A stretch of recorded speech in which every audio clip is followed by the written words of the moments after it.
मियां साहब बताइएगा, आज जो सदारती रेफरेंस पर आर्टिकल 63A की तशरीह के हवाले से जो समाअत हुई थी, इसके हवाले से आपने चीजें देखी होंगी, तो आप सर इत्तेफाक करते हैं ये सोशल मीडिया पर ये जिस तरह की बात की जा रही है अदलिया के खिलाफ, अदलिया के हवाले से आप इसकी मुजम्मत करते हैं?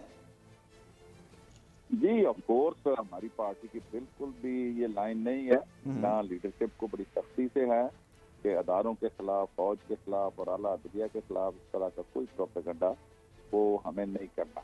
लेकिन जाहिर बात है सोशल मीडिया किसी के कंट्रोल में नहीं है। वहाँ लेमैन जो मर्जी, जो जिसके मुंह में आ रहा है, जो जिस तरह से सही समझ रहा है, अपने जज्बात की अक्कासी कर रहा है, उस पर तो किसी का कंट्रोल नहीं है। लेकिन मैं ये समझता हूँ कि अदलिया के फैसलों से हमें मायूसी हुई, इख्तलाफ भी है, लेकिन हम कतई तौर पर उसको कोई इस तरह का निशाना नहीं बनाएंगे, ये टारगेट नहीं करेंगे और उनके ऊपर तनकीद नहीं करेंगे। ठीक है सर, अब भी पेशावर में भी बड़ा जबरदस्त किस्म का जलसा हुआ, आपका मोमेंटम बड़ा अच्छा बन गया है। अच्छा, इस वक्त जो हुकूमत में है, पहले अपोजिशन में थे, उनका ये खाम ख्याली थी, उनको शायद ये गुमान था कि खान साहब की मकबूलियत में इतनी तेजी से इजाफा नहीं होगा। कराची का जलसा सबकी आंखें खोलने के मुतराफते था। लाहौर में क्या एक्सपेक्टेशंस आप रख रहे हैं?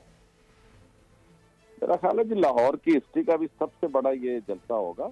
लाहौर में भी 30 अक्टूबर 2011 को एक नया रिकॉर्ड हमने बनाया था, जो सियासी तौर पर पीटीआई पहली दफा इसका एक जन्म समझें कि जब लोगों ने इंतहाई सीरियस लिया इसको, कि लाखों की तादाद में लोग आ गए और नजाराना तौर पर सारी हाजिरी थी, उसमें हमने उस तरह से कोई अरेंज नहीं किया हुआ था। तो ये जो जलसा है, ये पीटीआई अपने ही रिकॉर्ड जो है माजी के वो तोड़ेगी और बहुत बड़ी तादाद में यहाँ लोग हैं। चलें लेट्स सी सर जुमेरात को क्या होता है। बहुत शुक्रिया सर आपका। सब्सक्राइब करें और बेल दबाएं ताकि कोई खबर रह न जाए।